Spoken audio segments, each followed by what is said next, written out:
Thank you so much for tuning in to Mom Jeans, trying to fit into motherhood.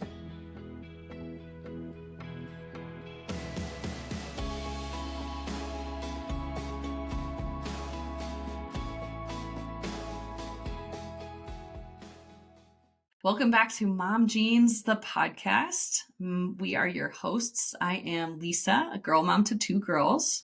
And I'm Danielle, a boy mom, a stay-at-home mom, and a military spouse. Yeah. And pregnant. And pregnant. And a pregnant mom. Yay! Yes. Very exciting. And today we have Katy on. Katy and I are friends. We met through music class with our girls, but then somehow realized that we both golf and are golfing buddies now, and found a girls group to golf with, which is just the coolest. I love it. It has been a really, really fun thing to look forward to. And I'm excited to get summer back so we can get back into that routine, because that's such a great release for me, of being a mom and being able to do things for ourselves is really nice. But we are bringing Katy on today to talk about kind of choosing to step away from a career and maybe put our children first, and what that means. So without further ado, Katy, can you tell us a little bit about your past in the sense of a career, and then where you're at now, and then we'll start asking some questions after that. Telling you about my past sounds so sinister. Yes. Yes. All my dark secrets. Yes. In terms of my career. So I was a full-time journalist for 10 years. And for the latter few of those, I was trying to get pregnant. And finally did, and had a baby, and hit those crossroads pretty hard. Where I realized that a job that had been a huge part of my identity was slipping away, and something else was coming in to fill that space. And it was incredibly disorienting and scary. But it's a happy ending to the story. I don't know how much detail to get in at the start. Well, and we can get there. So it's an interesting thing, because I was a golf pro for 10 years, and I ended up leaving the industry before I knew I was going to get pregnant and before I wanted to have kids. But I don't know about you, but I had such a hard time letting go, even though I knew my industry was really, really challenging, and it was wearing on me, and it was making me the person I didn't want to be. Yes. But I started to weigh, like, hey, I want summers where I can go camping with my husband instead of him going camping without me and I'm working. Did you have a hard time making that decision? Well, I did, for a lot of reasons. The job had been my life for a really long time. I mean, not that I didn't have anything outside of it, but I identified with it completely, and it seemed like the thing that other people felt was most interesting about me.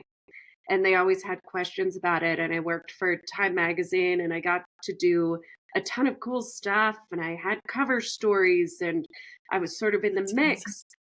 But the flip side of that is I was working in California, waking up every morning, and there had already been at least one news cycle, if not 2.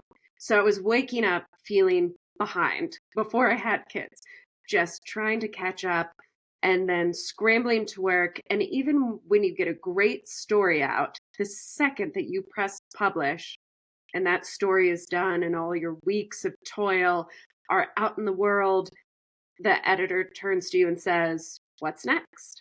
And there's a lot of anxiety about keeping up on absolutely everything, never missing anything, being the person who's completely informed all the time. And that alone was just a lot of stress to carry, coupled with where the media and the perception of the media were.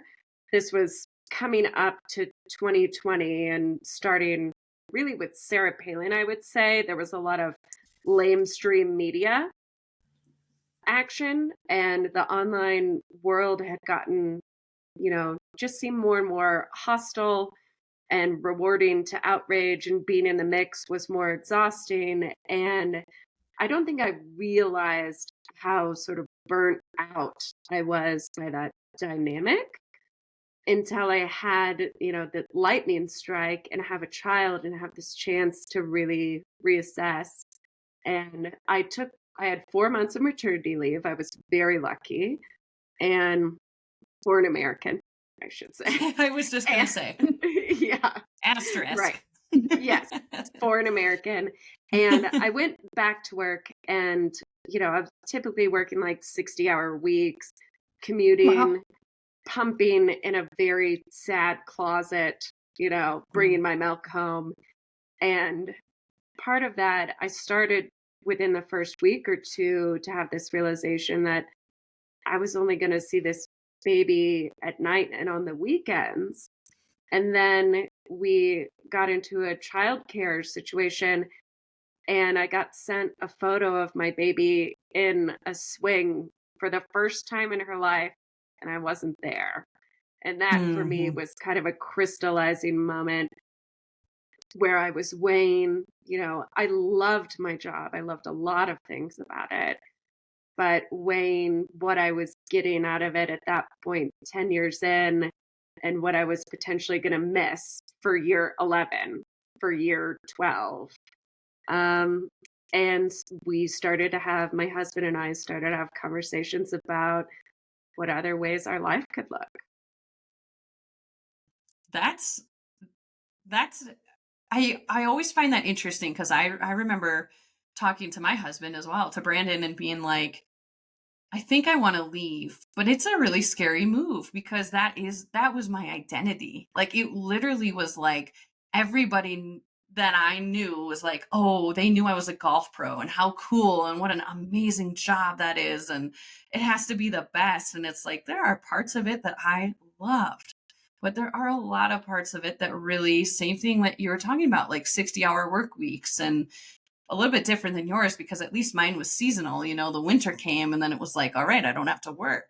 But then I'm out of work, and it's like there are some downsides, and it's I just wonder, like, for me, I think my husband, we lived together my last year of being a golf pro, and he was like, I never see you. This is crazy. Like, or when I did come home, I was just crying or like so upset about something that happened, which is so insignificant. Like, I'm not saving lives. I'm not writing stories to millions of people, right? Like, it was hard though.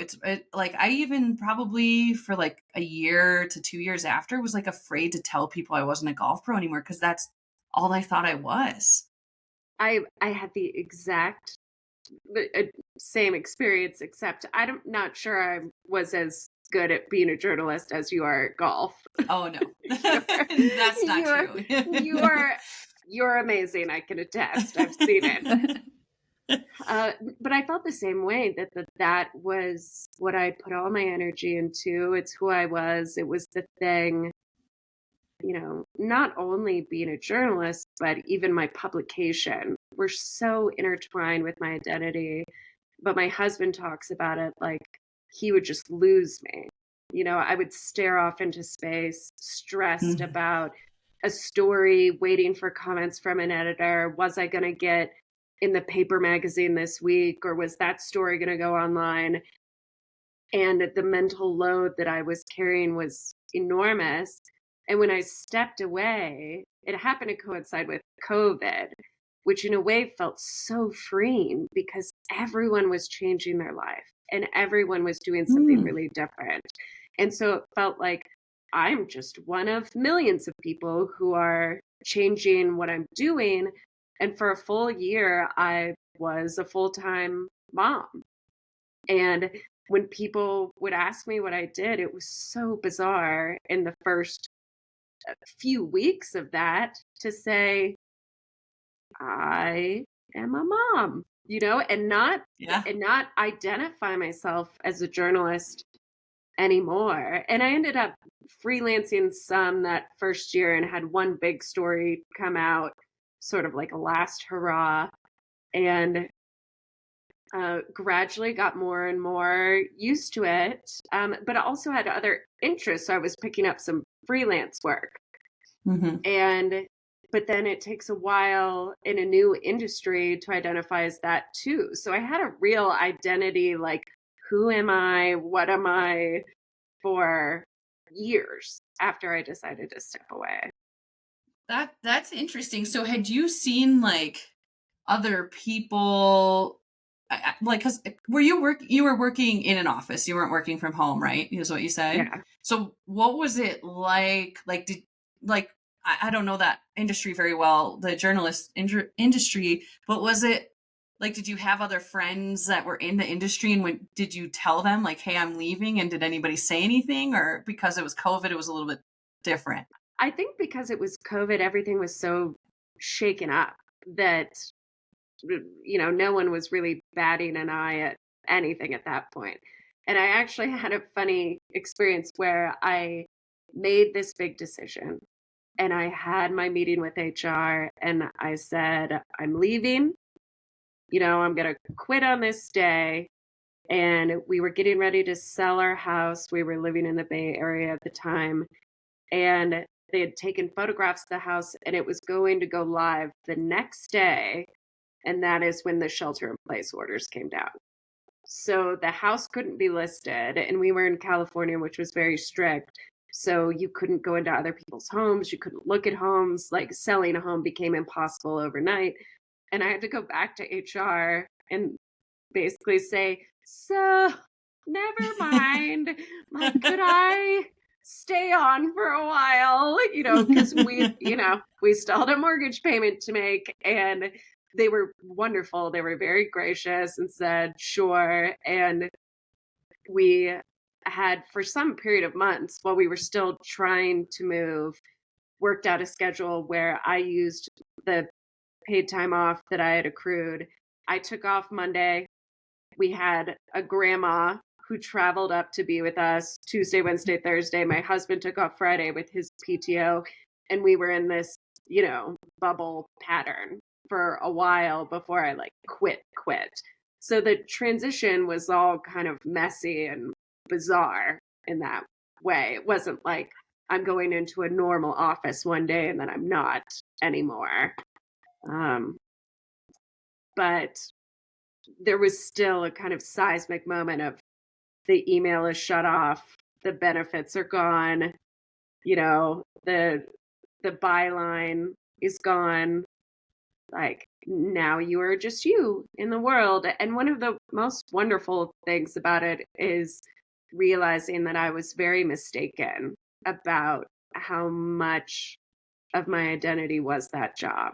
I had the proportions all wrong, that I would still absolutely be me on the other side, but you can't really know that until you do it.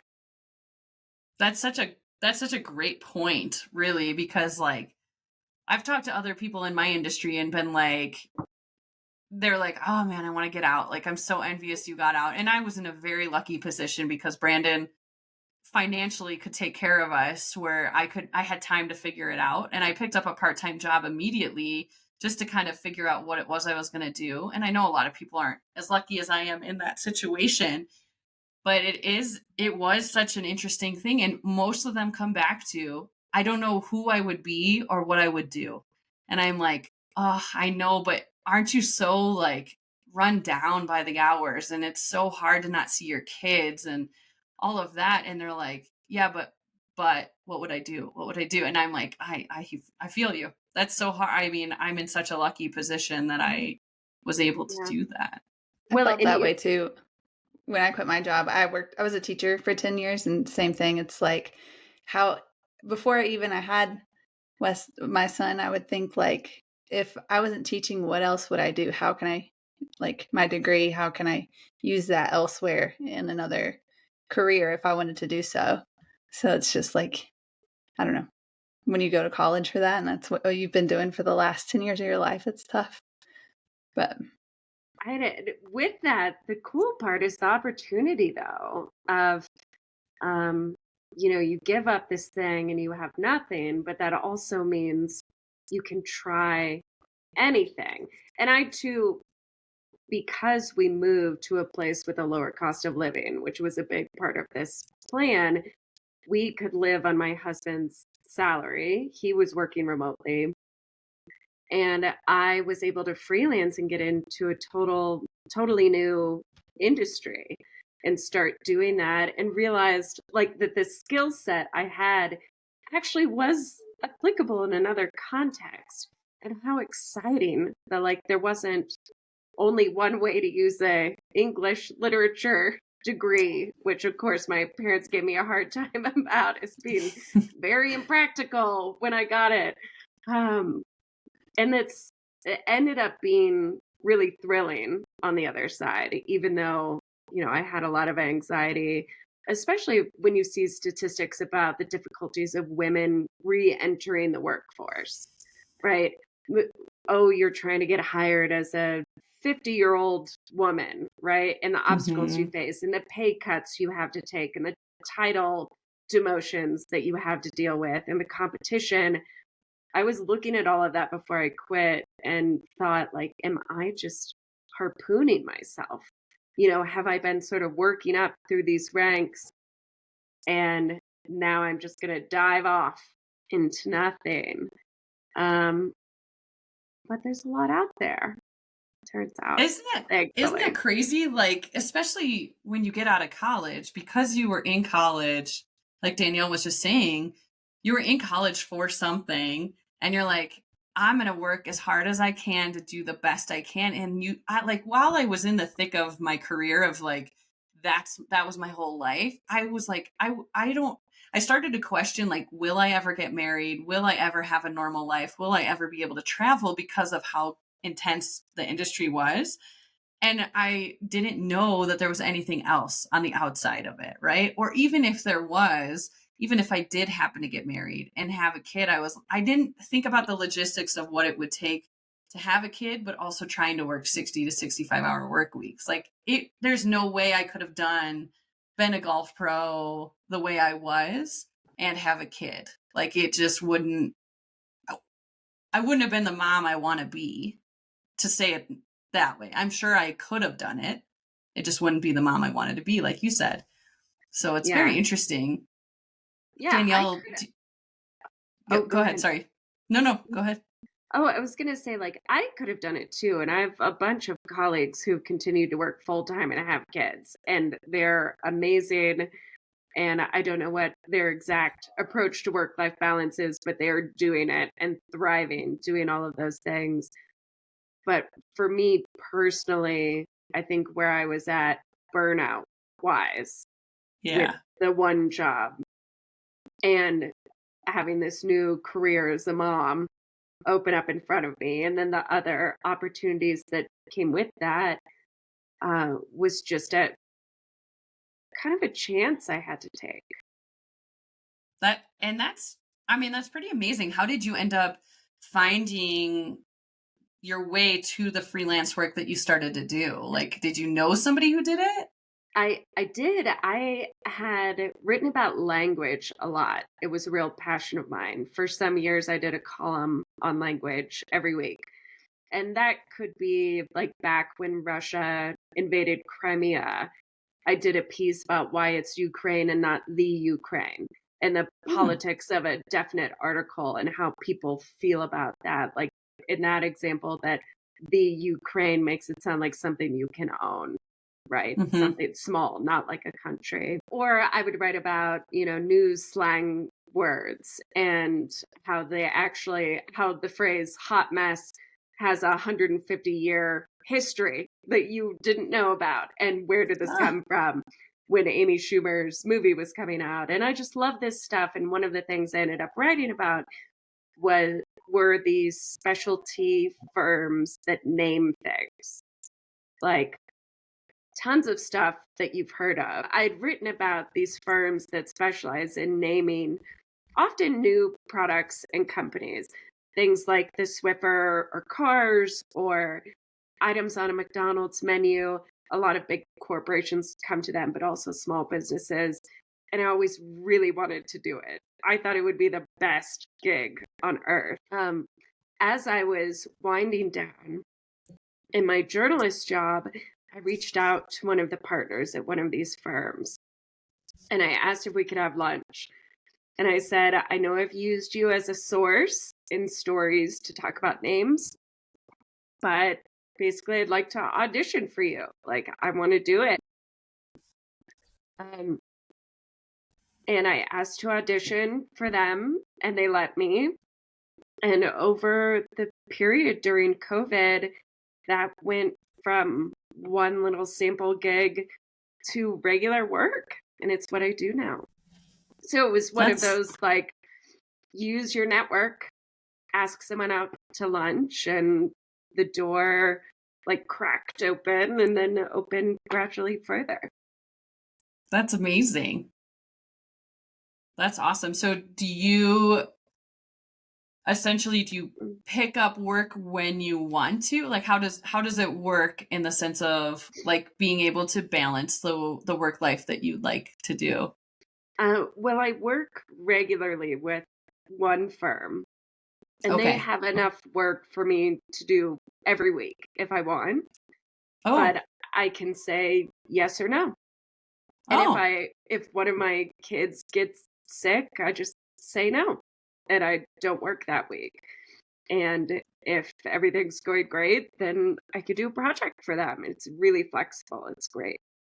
that's amazing. That's kind of a dream, especially, as your kids get older and who knows what activities they'll be involved in. And, we've talked about the Flagstaff way of, if your kid ends up being in a sport and you have to commute down to Phoenix a bunch to go to games and stuff like that, it's like, oh man, what a dream and I think a lot more and more, it sounds like the companies are starting to not allow full-time remote, and they're trying to push people more into the office. And it's really nice if you can continue to be able to have that balance and be there for your kids the way you want to be there for your kids. I mean, I think Danielle, I don't Danielle, remind us again, like, did you always know you wanted to be a No, stay-at-home mom?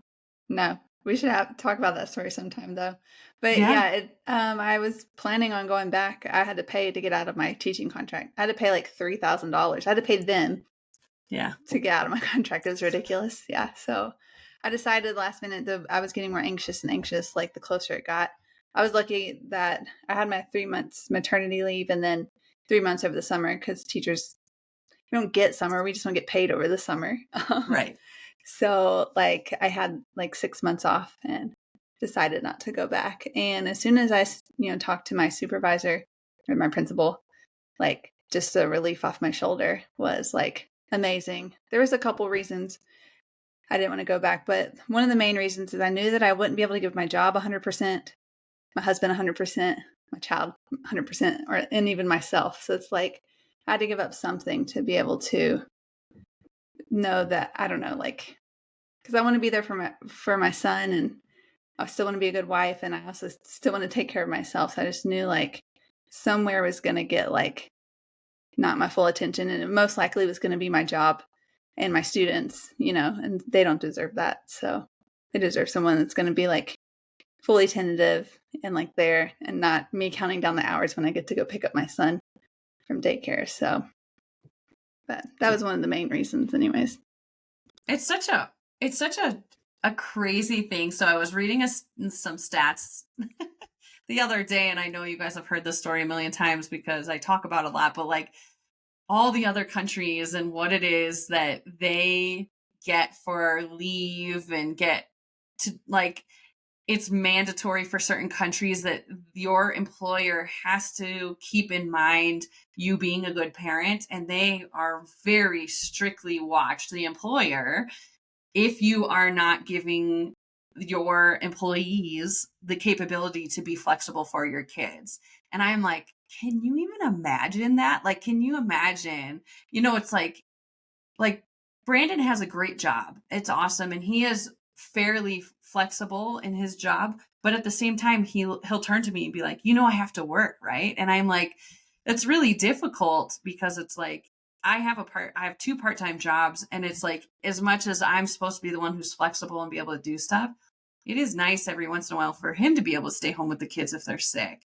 But he gets guilt from that, right? And he's the dad, and that's a totally different, it's so different. Like, I remember going to Sweden and being in Sweden and being on one of their walking tours in Stockholm, and they're like, yeah, between the two parents we get 2 years off, and we can split that how we want, but the dad has to take 90 days. And I was like, skirt, hold on a second. It's like, what? Excuse me? That's not real. And at that point, I was far from being married, having kids, or even thinking I would have that. But I was like, all right, if I get pregnant, I'm moving here, like, I wonder about that a little bit. Do you think that if you got more maternity leave paid, that you would have made a different decision for yourself to go back to that industry? Or were you guys both like, all right, I'm out, I'm good, I'm fulfilled? If I had more time to think about it, like if I might have just waited and then decided if I was going to go back or not, if they're going to pay me, to stay. Mm-hmm. But they talk about one of the other reasons I stay, because they talk about like the attachment theory or whatever for children, like the first 3 years of their life. So like 2 years, yeah, that's awesome. Two parents can stay home with their child and they get that secure attachment with you and your spouse. Like, that's amazing. And that could change my, idea of what I do. But I don't know. I plan on I'm having another. So it's like, I might as well stay home until they go to school or a homeschool. Yeah. I don't know. Yeah. What about you, Katie? I don't think I would have made a different decision. Like, I felt very well treated at my job with the amount of time that I got. And I don't think the mood around the media or the difficulties and challenges of that job have lessened very much. So I think I would have ended up making the same choice. Ours was also, financial, where my husband and I both had to work long hours to afford living in the Bay Area, to pay a mortgage, but then to pay childcare on top of that. There was no way one of us could move into part-time. So we had to move. And my job couldn't move with me. Like, I was reporting from San Francisco and I could not do that job from Flagstaff, Arizona. So I had a choice of whether to leave or not. That would have been the same if it had been 6 or 8 months. It was that makes sense. Big change or nothing for me. Yeah, I'm with you on that. I think, I think it's interesting. Like, here we go into Lisa's conspiracy theory, so just hang on tight. I think the whole AI thing, I know it's scary and I know people find it scary, but I kind of wonder if it will afford people to be able to work less because they won't be needed as much, because there are other things that can take those positions, and it'll force kind of the workload around into the same industries, where it's going to be like, okay, realistically, we work 30-hour work weeks, and that's everybody. Whatever. I've thought about that a lot to try to make myself feel better, like I'm not going to get squashed by a robot, but here we are. I don't know. Like, I do think it's interesting. Like, I was reading about Germany, and Germany, I don't, can't believe everything you read. Katie, you can testify to that, I'm sure. But I was reading some things about Germany and how they are making incentives to get people to work more, because they have a huge issue with people not working more. And I think their average hours worked were between 28 and 32 hours a week. And Fabulous. I was like, right? So can you imagine? Like, I just feel like, because I work 20 hours a week at my primary job, and I feel like I go in, I'm super efficient because I know I don't have that much time and I need to get my stuff done. And then I leave and I'm like, okay, bye. Like in my old work, like my phone was on me, my email was still on. I'd be at home. I'd be trying to talk to my husband and also reading an email. Again, we're working in the golf industry. Who needs to be reading their email at 8 p.m. when the golf course is pitch black? What are we doing here? Right. I just can't, like, I just try to imagine a world where this is not an option that needs to be made or a decision that needs Yeah. to be made. Well, I also, I've had this thought a few times as we're thinking about this, but um, I will not be the first person to make this point, but being a mom is much harder than the job I was doing. Like doing that 24 hours a day, 7 days a week is so much harder than 60 hours a week. And even now that I'm working part-time, I've never worked harder. Like, I can't even remember this version of me that worked 60 hours a week because maybe I would do 20 hours of paid work. But like you say, it's efficient. I'm on the clock. I'm keeping track. I am so deep into it. And on every side of that is taking care of the house, doing the laundry, picking up the kids, doing the activities, like financial management of the household, kids getting sick. I feel like I work way harder now doing 20 hours a week than I did when I was doing 60 without kids. I mean, it's not even comparable. Yeah, I agree. I've talked to Danielle a bunch about it because I don't think I could ever do the full-time stay-at-home mom thing. Like, of course, if I had to, I would. And, Katy, remind me, during COVID, did you guys have childcare or did you not have childcare? No, You didn't. it was just me and one daughter for a year. Yeah. I mean, my husband was around. I don't want to act like he wasn't contributing, but Yeah. for working hours, it was just the two of us.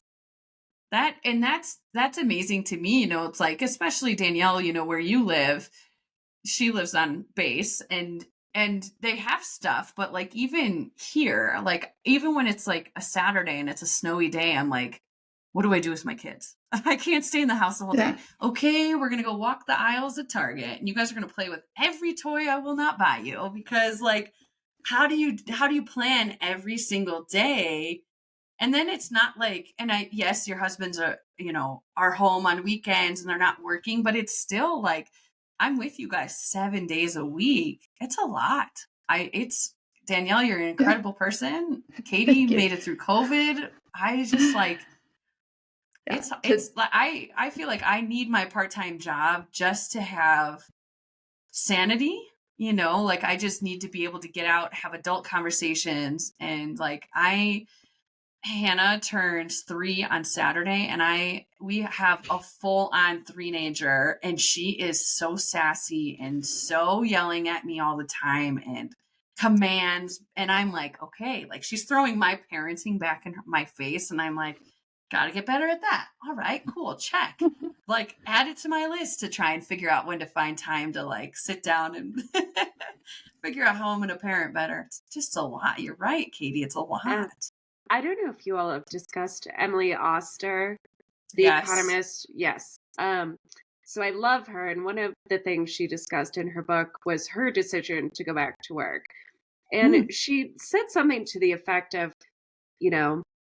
maybe I'm a great parent for the first and second hour with my kids, but by the third hour, none of us are getting much out of it. Like we're all kind of struggling. Whereas at work, she was like the third, fourth, fifth, sixth, seventh, eighth hour can still be very productive and are great. And like, that's just me, and these types of breakdowns work for me and what I'm good at and what's best for our family dynamics.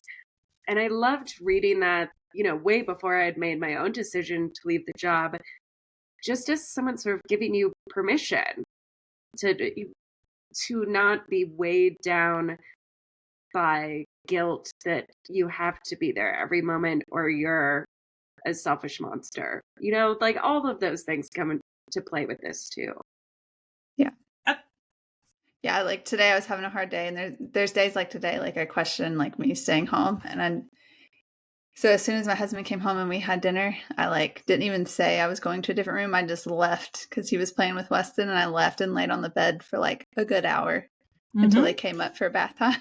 I was like, I just need a quiet moment to myself. But I think yeah. that's the hard thing to me. Like, even I'll be home with the girls alone for like an hour, and I like texting Brandon, like, when are you coming home? Are you going to be able to come home right at 5? Can you leave at 4:45? Like, I need help. It's like, it's been an hour. Like, how bad is this? To be fair, and I've read this too, like, you're their safe place, especially the moms. You're the safe place. And so when she's had a really hard day and keeping it together all day at daycare, and then she comes home and she's like, oh, I can release. Then I get the like, whoa, like my parents call her Hurricane Hannah. You get the Hurricane Hannah where you're like, I can't even move. Or she's like, I didn't want you to move that way, move the other way. And I'm like, oh God, I'm being run by a 2-year-old. Like, this is crazy. But it like, and I've talked about this before, Katie, like I went through an incredibly bad depression before Hannah was born while I was pregnant, because I was so scared my life was over and that I was a traveler. I was working a million hours. Like I did so many things that I was like, oh, I'm not going to be able to get any of this once I have my kid. And then I had her, and I was going through postpartum depression, though I didn't realize I had it. And I didn't realize it actually until probably Hannah turned almost 2 years old. Like it was a long time, but it's been the best thing that's ever happened to me. It is, and people say it all the time. It's so cliche. It's been the best thing that's ever happened to me, but the hardest thing I have ever done in my life and will ever do. It's an incredible experience, but we're here. We're doing it. Yeah. We're doing it. It's Somehow or another. I felt like that the first time I got pregnant, that my friends didn't have kids and my life was over, but then I Yep. lost that pregnancy. Uh, And the whole thing was horrid. Part of what was so hard is that I felt like I had become a mom and no one else could see that. And I had completely changed. And it's funny looking back on like me having FOMO during those months when I was pregnant. Because then afterwards I was just desperate to be pregnant again. And I think, all these journeys are so personal and it's all about perspective. And I've become a person that my younger self wouldn't recognize. Even like after someone who lost a pregnancy, I became a completely different person that like the previous version of myself could not have understood. And for me, one of the silver linings of that was that once I was pregnant again and this baby was coming, I was just so grateful, no. And I am grateful for the gratitude that I was able to bring to that experience, so that the FOMO, there was none of that the second time. I was just so damn happy to be growing a baby that I like could not have cared less about not traveling or not being able to do this stuff with the friends that I was worried about the first time.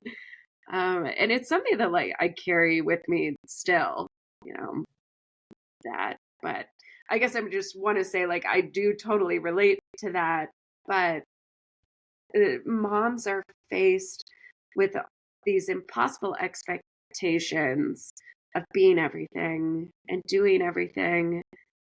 And we are all on such individual journeys, to get to wherever we are, like working, not working, traveling, not traveling, having kids, not having kids at all, that like it's all okay. And we should all just be nice to each other. That's all I want.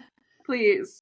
Yeah, for sure. Isn't that the truth? I was just listening to, goodness, now I'm gonna have to think about which, it was a TED Talk, I think, and she was talking about, if everybody experienced this, I think the world would have complete peace. And I was like, that's heavy. Like, can you imagine, like, if we didn't fight like this, and we didn't, it's just Katy, I think that's such an awesome perspective for you to have after having such a horrible, loss like that. And then to be able to look so wonderfully at your experience the next go around, it's just, that's so, it's so amazing. It's inspiring. It's really inspiring, because that's great perspective to be able to look like that. I can't even imagine that.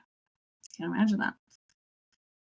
Yeah. I remember learning after that happened and I lost the pregnancy. It wasn't shortly after that I was at some journo thing and was hobnobbing, and an older gentleman was by me and was like, "Oh, do you have kids?" And I said no, and inside I'm already crying. And he goes, "Oh, someday you'll want them."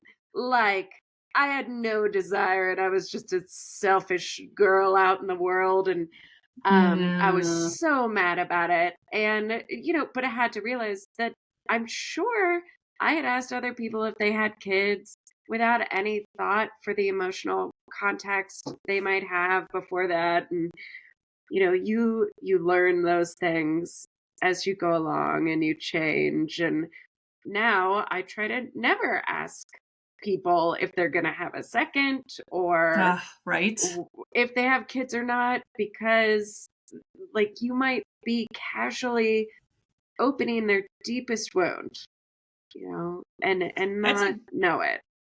That's a great point, because like we talk about, unfortunately, I want to know everything about every person I've ever met on the planet. Like, I want to know, it's just like something innate. Like, I can't control it. And I remember, I think it was probably, I'm trying to remember if it was before Leah or after Leah. She goes to our school as well, but she was on the podcast for a while, but she had a lot of problems getting pregnant and ended up doing IVF, and it was 3 years of infertility, and it was just awful. And I remember her telling me, like, it's hard when people ask, like, "Oh, why don't you have kids?" It's like, yeah, like and Danielle's sister-in-law, Michaela, has chosen not to have kids. And like, I, for a long time, was not fair to her. And I kept being like, why aren't you going to have kids? You would be an amazing mom. You would be an amazing mom. And I was like,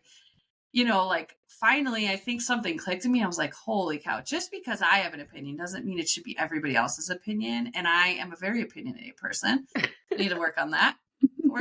And I need to work on not wanting to hear everything about everybody and asking everything. Cause like, I want, I want people to feel comfortable around me and not like, oh, Lisa's grilling me again. Like, oh, me telling you my deepest, darkest secrets. Yeah, no, that's so funny. It's okay. When Michaela told me to, I got teary-eyed. We had been drinking, so I was already emotional. I was like, Weston's not going to have cousins. She's like, how close are you to your cousins? I'm like, okay, touche.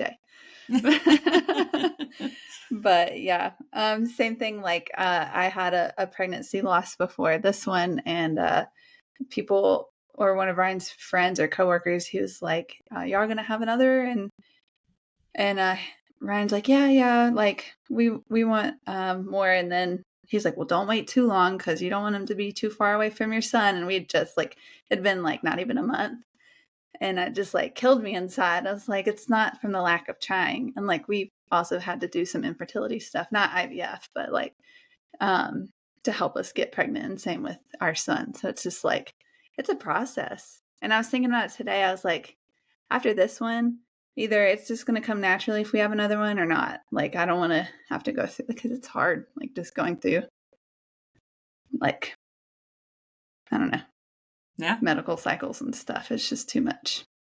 But for me, anyways. It's amazing. Like Michaela is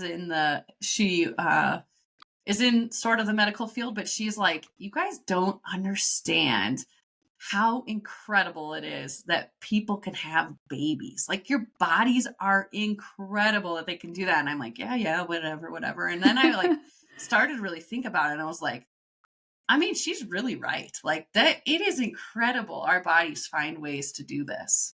Yeah. My dad is a retired doctor, and as we were going through the pregnancy loss, he said something much like that to me about the miracle upon miracle upon miracle upon miracle that have to occur in a row for a healthy baby to come out on the other side, and that your body protects you and protects any future child by, making choices along that journey. And there aren't always going to be a miracle at every step, and how absolutely wonderful it is when it does occur. And I found that very comforting and beautiful. That is. Yeah. That is amazing. I mean, we've talked about it before, and the reason this podcast started, Danielle she had the brainchild, but it was very much like, you can feel so alone sometimes in the journey you're going on, because nobody's is the same, right? Like, it's incredible to see what we've gone through, getting pregnant, our pregnancies, the birth itself, what kind of baby one baby is to the next, because my two have been such different kids. And it's like, I was like, oh, I'm having a second kid. I know what I'm doing. I'm going to do awesome at this. And then Aubrey was like, ha, yeah, right. You think you got this? No chance. Like, she's a firecracker, and Hannah's already a firecracker. And I'm like, geez, Louise, like, it's just it's an incredible thing to be here and to be able to talk to people about their journeys, and literally nobody's is the same. And it's just, that's what we wanted. Danielle really wanted this podcast to be, so you didn't feel alone if you didn't have a good network of people. And, Katy, you and I have talked recently, the last time we golfed, about how it'd be hard to leave Flagstaff because of the network that you've built, and that I've built, and starting to build more, right? Like with the golf group, and everybody having kids in the golf group, and you guys having kids that are older than mine, or I'm like, oh, teach me all your ways. It's like, you're my expert. So I love it. It's just like, it's really nice to have this podcast, because we call it, we've debated changing the name to we need a therapist. Somebody come on and just be our therapist, because it's our way of releasing every week. My good friend who lives here, Lauren, we joked during COVID about there needing to be a podcast for moms, called Nobody Is Okay. Yeah, that's a great one. It would be an excellent title. Yes. It's so amazing. It's so hard. Yes. It's so hard, guys. But we're doing it. We're killing it. Right? Yeah, I think so. I don't know.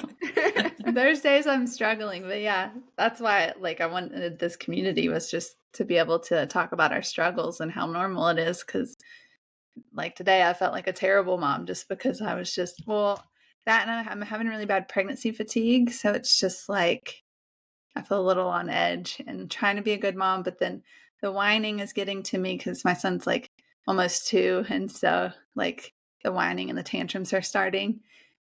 And some days I can deal with it just fine. And then there's other days it's like in my head, I'm like, please stop whining. Like, I just need a break. So I'm struggling with that, just feeling like a bad mom to even have those thoughts. Like I should just be on it all the time. But I don't know how anybody can do that. And if you say that you can, I don't believe you. So it's just a struggle sometimes. no one can do it all the time. Like everyone gets burnt out. Everyone gets overstressed. And kids are nuts. Wild. Yes. That Yes. I think is what we should Kids are title nuts. this episode. Kids are nuts. Perfect. Yeah. Yes. I it is incredible because I think about this and I've thought about this before, kids too. Like I try but I try to think about how my friends would tell me to handle a situation when I'm being really hard on myself. So like when I'm like, oh man, I was a bad mom today. I did this and that and the other thing. And I try to think like, okay, if I told my friends that, like, would they be like, yeah, you were a really bad mom. Like, don't do that again. Or if they would be like, why are you so hard on yourself? You know, I used to do that, like body shaming myself. I'd be so hard on myself for eating whatever. And then it would be like, all right, like, what would I say to my friends if I were in that situation? But it's Yeah. not always easy to do that. You know? I had that big time when we had a second. And Danielle, it sounds like it'll be similar age gaps ish. Because my daughter just turned 3 when we had a second. And I just felt like I was being a terrible mom to everybody. Like I couldn't give the second one the same devoted attention that I gave to the first one, and meanwhile I'm neglecting her and everyone's crying all the time. And I just felt like I'm, not even to speak of like my relationship with my husband or myself. Like it was just such a struggle. And it was really other moms who got me through it, reminding me things like when you have a second, yes, it's true. The bandwidth that you have to bring to parenting, each of them in the moment is different, but you've been able to give them the gift of a witness to their entire life, of the only other person in the world who will really understand how crazy their parents are.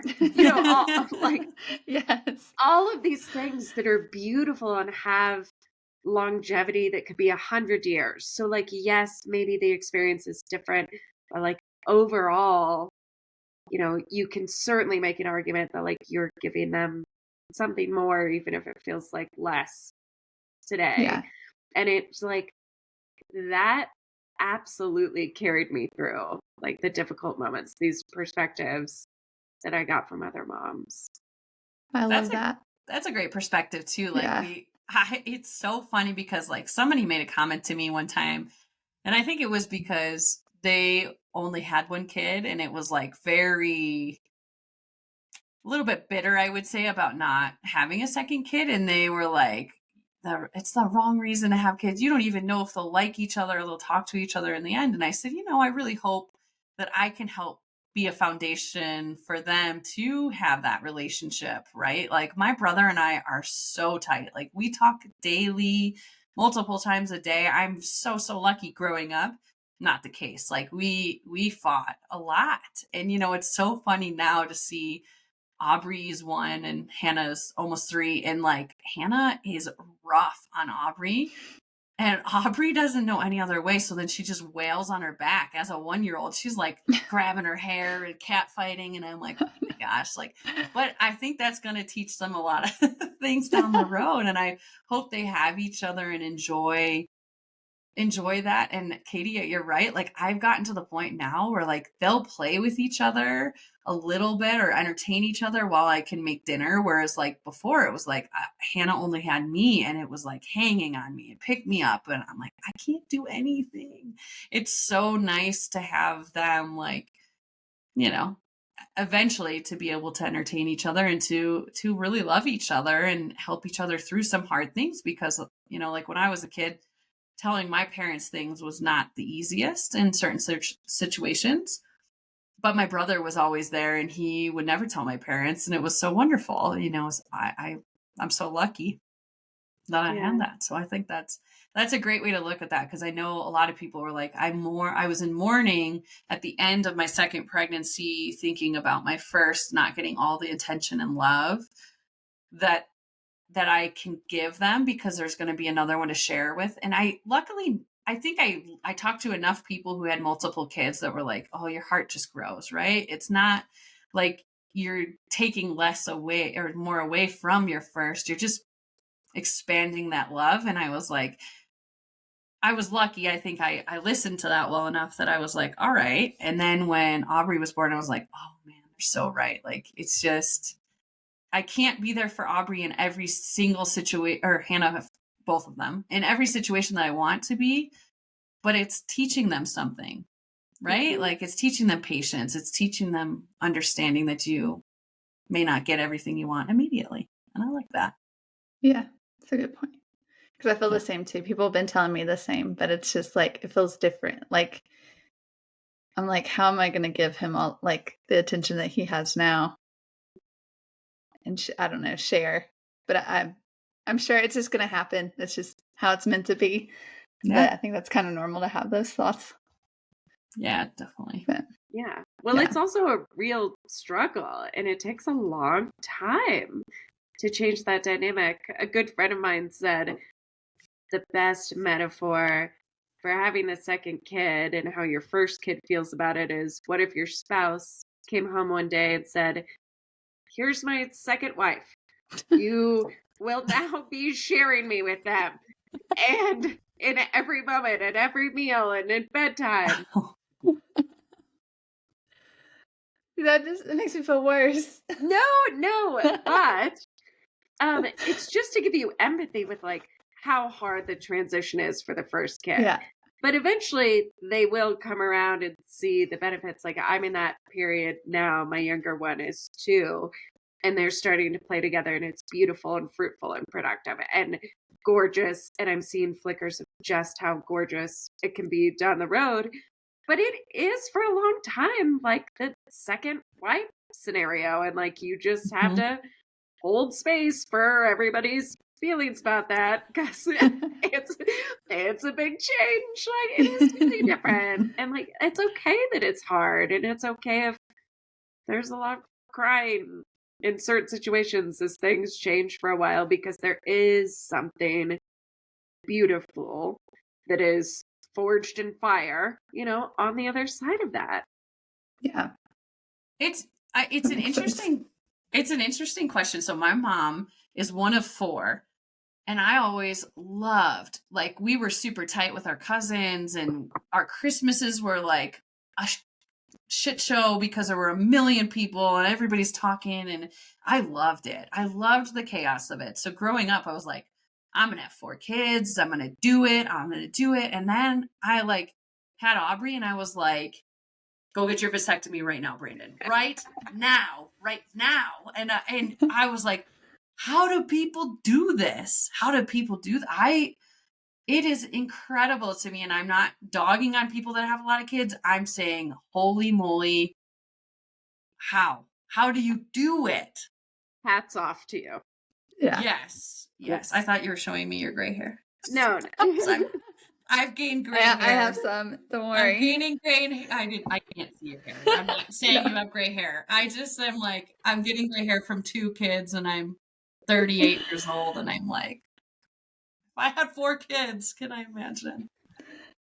No, I don't even have the energy sometimes for one, so 2's gonna be And exciting. I like, have a feeling this one's gonna be a boy too, so we'll see. It's just gonna be wild in my house.